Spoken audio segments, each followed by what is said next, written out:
Thyroid hormone is one of the most underrated hormones in the male health space. Everyone focuses on testosterone, estrogen, maybe cortisol, but thyroid is actually upstream of all of these. It's an enormous topic and I'm not going to be able to cover everything in this video, but I'll do my best to give you a kind of an introduction to thyroid, and in future content I can expand on this. Let's give an overview first. The thyroid gland is a small butterfly-shaped gland at the front of your neck, just below your Adam's apple. It makes two main hormones, collectively called the thyroid hormones. You've got thyroxine, which is T4, and this has 4 iodine atoms in it, and there's triiodothyronine, or T3, which has 3 iodine atoms. In the thyroid gland, there is much more T4 being produced, but it is T3 that's the more potent, more active form, and that's the one that exerts most of the effects of the thyroid. T4 is converted into T3 by deiodinase enzymes that remove an iodine atom to make T3, the active form, and this conversion is really important. And a lot of thyroid problems can come from poor conversion from T4 to T3. The thyroid gland also makes a hormone called calcitonin, which helps regulate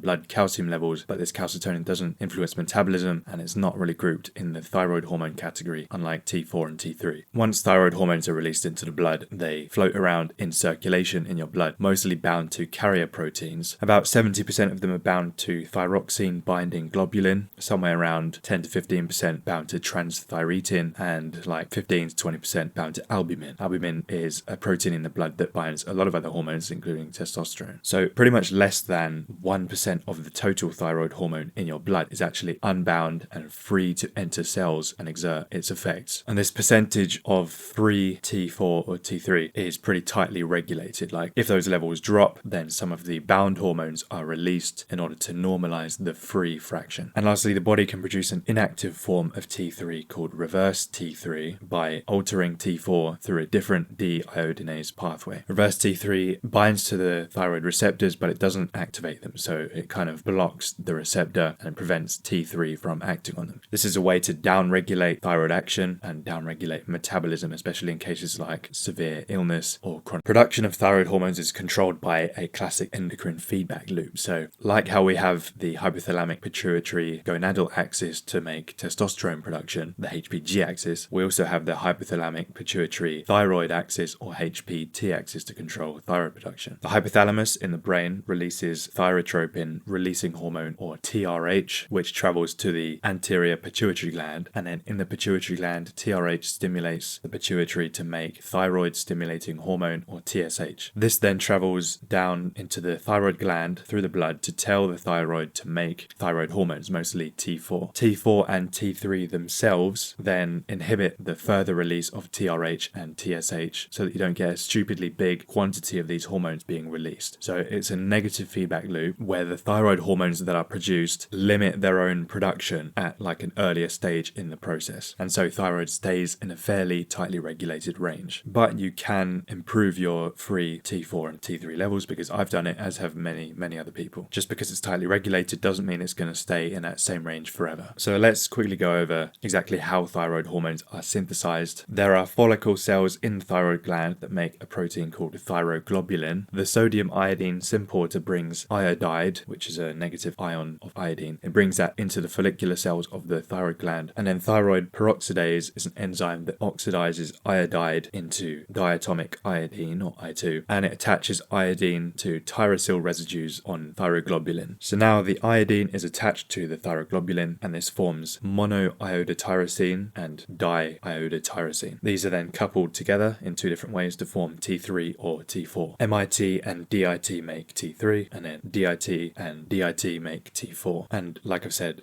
most of the thyroid hormone that is made in the thyroid gland is T4, the less active form. So now we have synthesized the thyroid hormones. The synthesized hormones are stored extracellularly within the colloid of the thyroid gland as iodinated thyroglobulin. Much more thyroid than is actually needed gets stored in the gland, like a few months worth of thyroid function. When the thyroid stimulating hormone tells the thyroid that the body needs more thyroid hormone, the stored T4 and T3 get released into the blood for use. Any defects in any step of this whole process, like issues with the thyroid peroxidase enzyme that attaches iodine to thyroglobulin, or trouble transporting the iodine into the thyroid gland in the first place, or thyroglobulin problems, any of these can impair the synthesis of thyroid hormones and potentially lead to hypothyroidism. So there are several stages at which things can go wrong. As I said earlier, most of the T3 is generated outside of the thyroid by deiodinase enzymes converting T4 into T3. These enzymes remove a specific iodine atom from T4 to convert it into active T3, and this is mostly happening in the liver, kidneys, skeletal muscles, central nervous system, thyroid itself, and brown adipose tissue. So the body can locally regulate how much active thyroid hormone is available in each tissue. And in stressful conditions like illness or trauma, deiodinase 3 is more active, and that converts T4 into reverse T3 instead of normal T3, and that reduces metabolic activity during those situations of severe stress. So conversion is very, very important. And like I said, there is a negative feedback loop here. So high levels of T3 and T4 tell the hypothalamus that we have got plenty of thyroid in the body, so it reduces the amount of TRH, and the pituitary reduces the amount of TSH. TSH is a pretty interesting one. An elevated level of TSH usually means that the thyroid isn't making enough thyroid hormones. So elevated TSH is a sign of hypothyroidism. The brain isn't getting the feedback from the thyroid hormones, so it's like, well, we must be really low on thyroid. So it makes lots of TSH in an attempt to force the thyroid to make thyroid hormones. And a very low level of TSH is the opposite. It means you might have too much thyroid hormone, so you really don't need any more of it being made. A normal range of TSH is considered about 0.27 to 4.2 milli-IUs per litre. Ray Peat has said that in his experience, he rarely sees someone with a TSH over 2 that is really comfortably healthy, and he thinks the ideal range is probably below 1. A TSH below 1 would show that your thyroid is working very well and that there's plenty of T4 and T3 around, so the pituitary doesn't need to make that much TSH. But keep in mind that the medical consensus is just to get it anywhere in the healthy reference range. So that's how the thyroid hormones are made. Let's quickly talk about how they work, like how they exert their effects. Thyroid hormones exert their effects mostly by acting at the nuclear level of cells to impact gene expression. The free T3 or T4 enters the cells mostly by specific transporters. Inside the cell, most of the T4 is then converted into T3 by deiodinase enzymes. T3 then enters the nucleus of the cell and binds to thyroid hormone receptors, alpha or beta, inside the cell nucleus. So this isn't a membrane receptor like you see for some other hormones. This receptor is inside the cell, and the receptors themselves are DNA binding transcription factors. When there's no thyroid bound to the receptor, they're often repressing gene expression. And when T3 binds, it changes the shape of the receptor and recruits co-activators, allowing it to turn on or off specific target genes. And the function of genes, in case you didn't know, is to make proteins. Genes are like the blueprint for making proteins. So thyroid hormones can increase or decrease the production of key proteins in cells, which can have a very wide range of physiological effects. And most notably, thyroid activates genes that boost the metabolic rate and heat production. This is the genomic mechanism of thyroid action, but it can also have non-genomic effects, so without needing to bind to DNA and affect gene transcription. It can regulate mitochondrial metabolism, stimulate glucose uptake, alter cytoskeleton organization, and regulate ion pump concentrations at the cell membrane. Let's talk about the specific functions of thyroid hormone now. Thyroid is often called the master metabolic hormone or the metabolic throttle of the body because it determines how fast or slow cells perform their functions. This is basically what metabolism is. It is the sum process of all of the chemical reactions that are happening in the body. Thyroid can speed up the rate at which many of these happen, like protein turnover, carbohydrate metabolism, lipid metabolism, mitochondrial ATP production. Thyroid regulates the basal metabolic rate. If you ever tried to lose or gain weight, you've probably heard of the basal metabolic rate. This is just the calories that you burn just by sitting there doing nothing while your body is working away to keep you alive. High T3 levels speed up your metabolic rate, which can lead to weight loss, and low T3 levels slow down metabolic rate, which can cause weight gain. People like me, I would say I lean more towards having high T3 for most of my life. I have always found it pretty easy to lose weight, harder to gain weight, and stayed lean for most of my life. And I have friends who are clinically hypothyroid, and they have real trouble losing weight even when they're eating a criminally low number of calories. Thyroid increases oxygen consumption and heat production in cells by stimulating mitochondrial activity and the sodium-potassium ATPase pump. So heat is another thing that is closely associated with thyroid. Hyperthyroidism, too much thyroid, causes heat intolerance and sweating, and hypothyroidism, not enough thyroid, causes cold intolerance. Speaking of hot and cold, by stimulating metabolism, T3 basically acts like the body's thermostat. It raises body temperature through increased metabolism, and byproduct of metabolism, all those chemical reactions, is heat. So one proxy for thyroid function and metabolic rate is your body temperature, like underarm temperature. But you do have to keep in mind that this will be affected by other factors like the temperature of the room that you're in. People who get their metabolic rate very high by following the principles of Ray Peat, for example, often see quite a clear rise in their body temperature. It's not dangerous, but they just run hotter than a normal person. People with high thyroid function feel warm and might sweat easily, even in cold environments. You've probably seen those guys who wear shorts, even in the winter, right? They've probably got a pretty good thyroid function and their body is running hot like a furnace. And then on the other hand, people with low thyroid often feel cold. They have cold hands and cold feet and a lower core body temperature. This is something you see more often in women. Thyroid hormones also affect the heart and circulation. They increase the heart rate, the cardiac output, and the blood flow. In hyperthyroidism, the heart rate is often really fast and the blood pressure can be quite high. And in hypothyroidism, the heart rate is often slower than normal and heart contractions are weaker, which can lead to fatigue and trouble exercising. This is very interesting for people like me who have done a lot of cardiovascular training. So my heart rate is pretty low. My resting heart rate while I'm awake is usually something like 50, maybe up to 55 beats per minute. And when I'm asleep, it can be like low 40s, sometimes even lower than that. And a low heart rate is a sign of hypothyroidism. But of course, my low heart rate came from cardiovascular adaptations as a result of endurance training. But there are some people that are suggesting that chronic endurance exercise itself can worsen your thyroid function, and that is one mechanism by which the heart rate is lowered. We think it's a good thing that our heart rate is slowing as a result of exercise, but they're suggesting that that slowing is a result of the worsened thyroid function and slower metabolism and stuff. That's not the consensus on the matter, but it is something, I guess, to be aware of. I think if you take it way too far with like ultra marathon training, for example, I could definitely see that causing some problems. I don't think anyone is going to defend ultra marathon running as something that will put you in peak health. Anyway, in my opinion, keep exercising, don't completely overtrain, but generally we know that exercise is good for your overall health, and having proper thyroid levels is important for your heart health. The thyroid is really important in brain development in fetuses and infants. Thyroid deficiency during pregnancy can cause intellectual disability and developmental delays, and in adults as well, thyroid contributes significantly to the nervous system. T3 enhances neuron excitability and influences mood, mental alertness, and reflexes. Too much T3 can make you feel anxious and irritable and restless, and too little can slow your brain down, leading to things like depression, fatigue, poor concentration, brain fog, and so on. Thyroid has some effects on muscles as well. You need normal thyroid levels for muscle development, muscle tone, and reflex speed. Thyroid actually supports a shift from slow to fast twitch muscle fibers, interestingly. So if you've watched my videos on fast twitch fibers and you're trying to become more fast twitch yourself, thyroid is something you should be paying attention to. When your thyroid hormones are too low, your muscles can become weak and cramp up easily, and your reflexes can slow down. And when your thyroid is too high, your muscle proteins can start to break down, resulting in muscle wasting or weakness. So too much thyroid is actually catabolic because the chemical reactions, including protein breakdown, are happening at a faster rate. Muscle strength and energy levels are all optimized when your thyroid hormones are in the right range. Thyroid hormones can even influence the digestive system, so the speed of digestion and bowel function. Hyperthyroidism, too much thyroid, can speed up gut motility and cause frequent bowel movements or diarrhea. And then hypothyroidism slows down gut motility and can cause constipation as one of the main symptoms of hypothyroidism. Hypothyroid people often have a reduced appetite, so they don't feel like eating much really, but they still gain weight because of their slow metabolism. And then hyperthyroid people can have increased appetite and hunger, but still lose weight because their metabolism is just in overdrive. Either of those might sound familiar to you. There are some guys who can just eat everything and not seem to gain weight. Those guys probably have a very high activity level, but they might also have high levels of thyroid and a superpowered metabolism. I think I've noticed as I've gotten older, it becomes easier for me to gain weight. When I was a teenager, I was like very skinny, never gained much weight at all.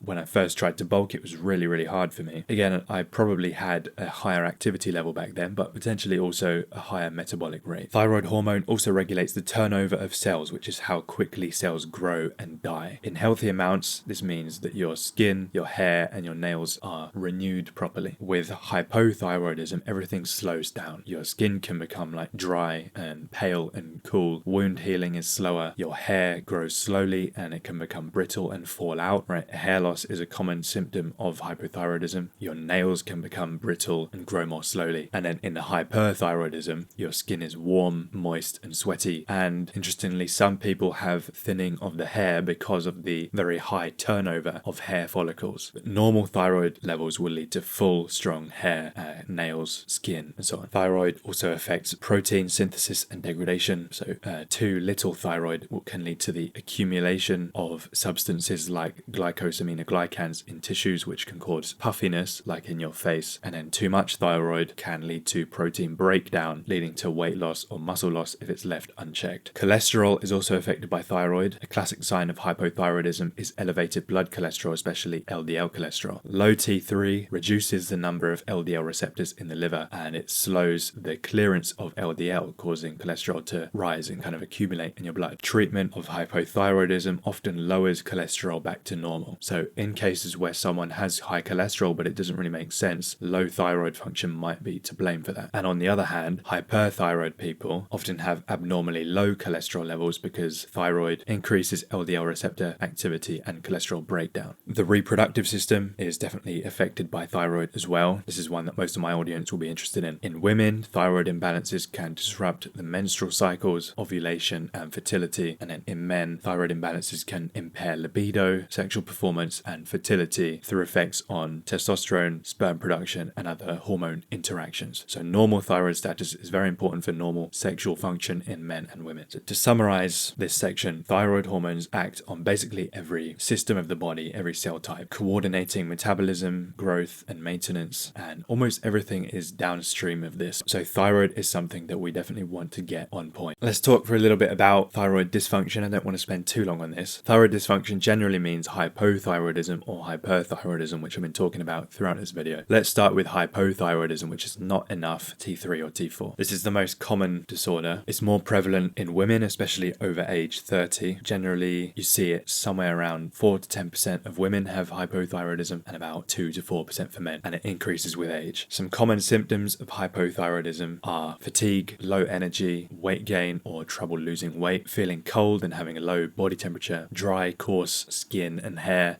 loss, slow heart rate, especially if you haven't done a lot of cardio training, constipation, brain fog, muscle aches or cramps, swelling like puffiness in the face or the eyes or in the hands and feet, high cholesterol levels, goiter, which is an enlarged thyroid gland, and you can visibly see that on the front of your neck, reduced libido, erectile dysfunction, reduced sperm quality and fertility, thinning of the outer third of the eyebrows. This is a pretty distinctive visual sign of hypothyroidism, and even things like a hoarse voice, carpal tunnel syndrome, and impaired hearing. Some common causes of hypothyroidism are autoimmune thyroiditis, also known as Hashimoto's disease, and this is the main cause of hypothyroidism in people who get enough iodine in their diet, but iodine deficiency in most of the world is the main cause of hypothyroidism, right? A lack of iodine in the diet. Iodine is a core part of the thyroid hormones themselves, so you have to get enough of it. It's not uncommon to see iodine deficiencies in like inland areas or mountain areas without much seafood. You can see my ultimate nutrition guide for the best sources of iodine and every other mineral and vitamin that your body needs. Another cause of low thyroid is obviously thyroid surgery. If you have your thyroid removed because of cancer, for example, you will obviously get hypothyroidism. There's also congenital hypothyroidism, which is where the baby is born with a poorly developed or non-functioning thyroid gland due to genetic mutations or developmental anomalies. Non-autoimmune thyroiditis is just inflammation of the thyroid, and it can happen like after a viral infection or after giving birth. Some medications or toxins can impair thyroid function, like lithium, which is used in bipolar disorder, amiodarone, which is a heart medication, interferon alpha, and other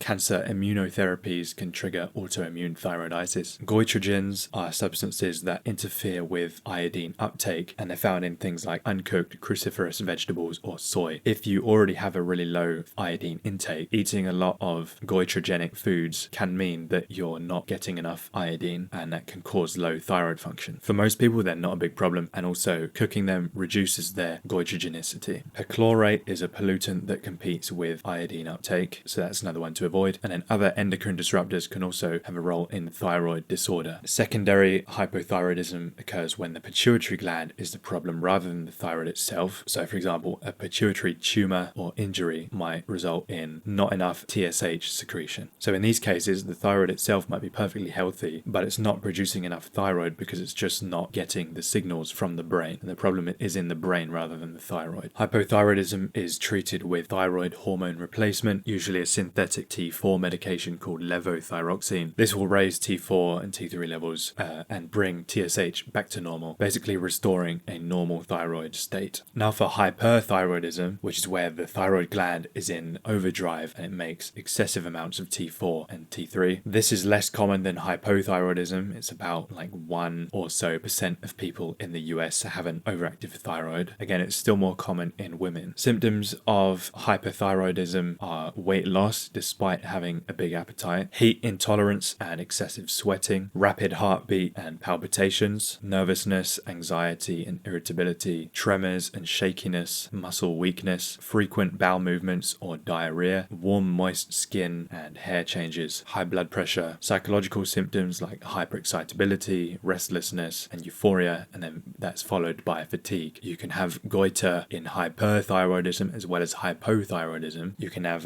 changes to the eyes like bulging eyes or double vision, and then in women they can stop getting their period or have really irregular periods. Common causes of hyperthyroidism are Graves' disease, which is also known as autoimmune hyperthyroidism. This is the most common cause. The body produces antibodies that mimic thyroid stimulating hormone, and they bind to the thyroid's TSH receptors, stimulating the gland to grow and produce excessive thyroid hormones. Lab tests in this case usually show very high T3 and T4 and suppressed TSH. It can also be caused by toxic nodular goiter or thyroid adenomas. So thyroid nodules can become autonomous, which means they produce thyroid hormone without receiving the signal from TSH, so they don't even need the signal. Thyroiditis, which is just inflammation of the thyroid. This can cause a temporary hyperthyroid phase by releasing the stored thyroid hormones when the thyroid gland is inflamed or damaged. This lasts like a few weeks or months and is then followed by a hypothyroid phase as the stores are depleted, but then you recover back to normal. Excess iodine exposure. Too much iodine can cause hyperthyroidism. You can have a TSH secreting pituitary adenoma. So this is very rare, but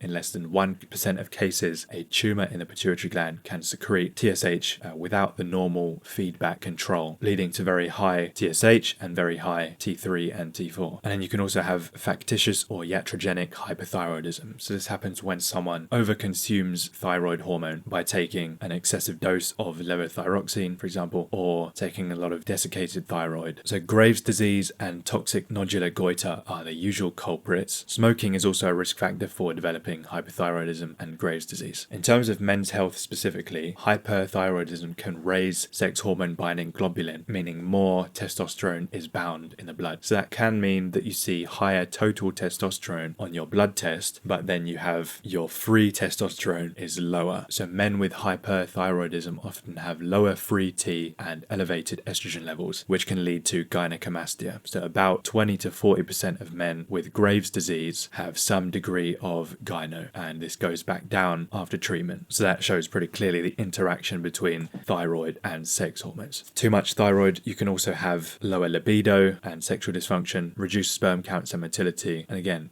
treatment can normalize all of this. Treatment for high thyroid usually involves anti-thyroid medications like methimazole or propylthiouracil, radioactive iodine, which permanently destroys overactive thyroid tissue, or surgery to remove all or part of the gland. So both hypothyroidism and hyperthyroidism are two ends of the thyroid spectrum, each with their own symptoms and actually often some overlap in symptoms like an enlarged thyroid gland or sexual dysfunction. If you suspect you have either condition, get thyroid blood tests and see a doctor for a proper diagnosis, but both conditions are treatable. Now, what everyone has been waiting for, how to optimize your thyroid health. Since thyroid is such an important hormone, it can have really so many benefits when you actually take care of it and get it into a good range. This is a really enormous topic. I'm going to do my best to at least cover the most important stuff. We can start with nutrition. Iodine is obviously very important because iodine is the building block of thyroid hormone itself. You need to get enough iodine in your diet from things like iodized salt, seafood, seaweed, dairy, and eggs. Don't get an extreme amount, of course. Like I said, both deficiency and excess isn't good and can harm thyroid function. The recommended daily intake is about 150 micrograms for adults and a bit higher for pregnant women. I find that on days when I happen to not eat any eggs, my iodine is often lacking. So that is usually my main main source of it, and it's a very good one. I have eggs basically every day, so iodine isn't really a nutrient that I have to worry much about. I don't recommend supplementing iodine because it is pretty easy to get it in your diet, and having too much can really mess you up. Selenium is also very important for thyroid. The deiodinase enzymes that convert T4 to T3, they have selenium as a very important part of their structure. Selenium deficiency is associated with thyroid dysfunction. You can get enough selenium fairly easily through things like Brazil nuts, seafood, meat, and eggs. If you eat plenty of animal foods, you should probably get enough. And if you don't, then 1 or 2 Brazil nuts will have you covered. You don't need any more than that. Brazil nuts are so full of selenium that having too many of them, like a big handful, will just give you too much selenium. And if you keep doing that, like every day, you can get selenium toxicity. And then a few other nutrients to pay attention to are iron, because iron deficiency can impair thyroid peroxidase activity, zinc, which is involved in thyroid hormone production and receptor function, vitamin D.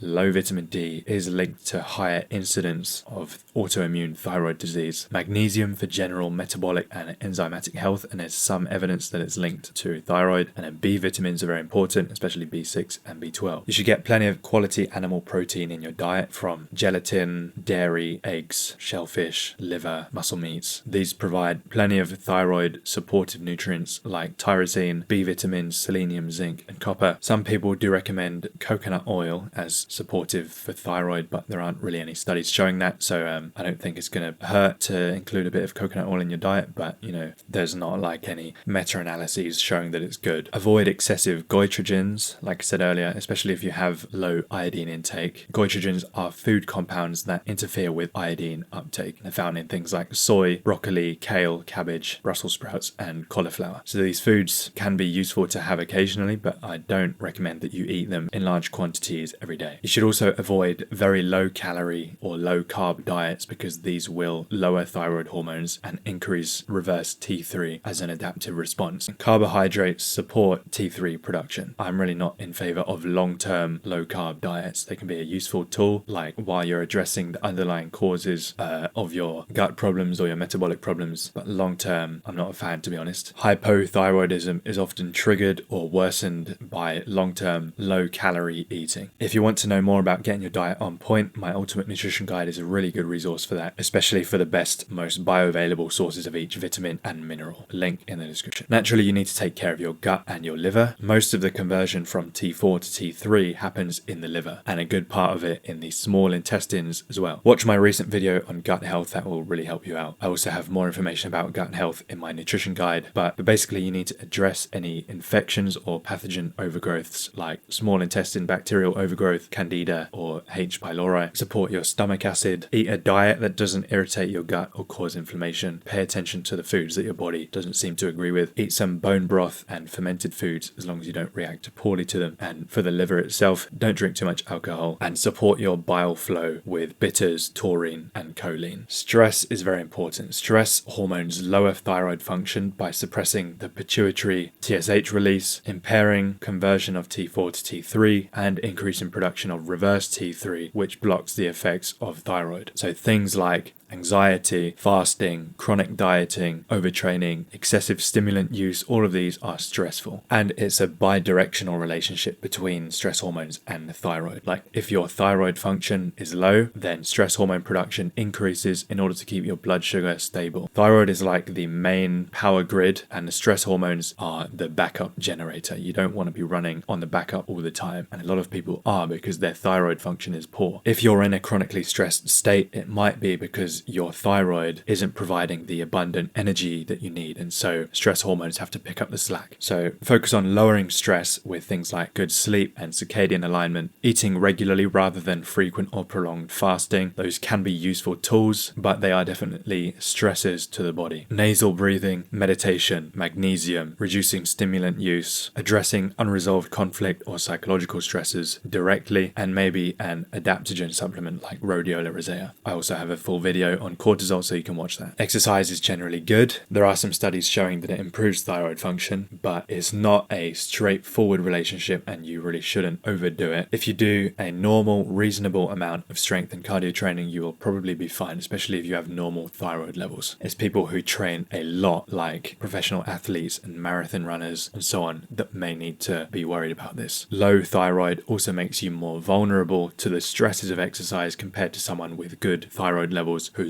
can be more resilient to those stresses. Poor sleep is a stressor that can negatively affect thyroid hormones. I've just recently uploaded a video about sleep that will tell you basically everything you need to know for that. I feel like I'm just linking to other videos of mine, but I guess the idea of my channel is to build up a library of comprehensive information for you to go through. But the basics of sleep are to get your circadian rhythm on point. Don't use screens before bed. Don't use caffeine after midday. Have your bedroom be cool, dark and silent, and don't eat or exercise too close to bedtime. And related to sleep is your light environment. Definitely avoid artificial light at night as much as you can. This is associated with increased risk for thyroid cancer. According to this study, if you're exposed to a lot of light at night, then you have a 55% higher chance of getting thyroid cancer compared to someone who is exposed to very little light at night. Correlation is not causation, but just something to keep in mind. I really recommend avoiding excessive artificial light at night. Vitamin D is pretty important for thyroid health, so you need to get some midday sunlight on your skin to make vitamin D from the UVB wavelengths. And some people have seen improvements in hypothyroidism with red light therapy directly on the neck. That is mostly anecdotal, but there is some research that suggests this could help. So for example, one study found that red light therapy on the neck can reduce the need for thyroid medications in Hashimoto's patients, so much so that half of the patients didn't even need to take exogenous thyroid hormone anymore. Again, there's not an enormous amount of evidence for red light therapy specifically for thyroid, but it's pretty harmless if you want to try it, and lots of people really do rave about red light therapy, and there's more research coming out every year. There are some small studies showing that people who use their mobile phone more have lower than normal T4 and T3 and higher TSH, suggesting thyroid dysfunction. And these effects, according to the studies, are directly related to the amount and duration of exposure to the electromagnetic frequency radiation from these devices. And Bluetooth headphone use is also linked to increasing risk of developing thyroid nodules, so maybe use wired instead if you can. These are small studies, they're not like causative, they're not big meta-analyses or anything, but if you want to be careful about this, then keep these in mind. At least don't sleep with your phone like on your thyroid gland or something like that. And then lastly, you should avoid environmental toxins, things like smoking, nitrate exposure from processed meats, perchlorates, which are industrial pollutants.